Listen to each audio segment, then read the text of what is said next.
ఈ ప్లాంట్ ని సీజ్ చేయాలా. This does not have a right to continue here. ఇది 1 కిలోమీటర్ ఓఆర్ఆర్ 1 కిలోమీటర్ దూరంలో ఉంది. ఏ రకమైన పర్మిషన్లు లేవు. 111 జీవో ఉంది.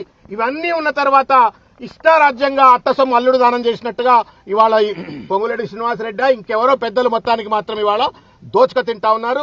ఈ యొక్క క్రషర్ ను వెంటనే సీజ్ చేయాలా. ఈ భూమిని వెంటనే ఆ దళిత బిడ్డలకు వాళ్లకే చెందే విధంగా చట్టపరమైనటువంటి చర్యలు తీసుకోవాలని చెప్పి కోరుతా ఉన్నాము. అదేవిధంగా దాదాపు 150 నుండి 200 కోట్ల రూపాయల ఫైన్ ఇప్పటి వరకే వీళ్ళు క్రష్ చేసినటువంటి ఒక మెటల్ ద్వారా ఫైన్ ద్వారా కూడా తీసుకోవాల్సిన అవసరం ఉంది అని చెప్పని మాకు ఉన్నటువంటి ఒక స్థూలమైన లెక్కలు చెప్తా ఉన్నాయి.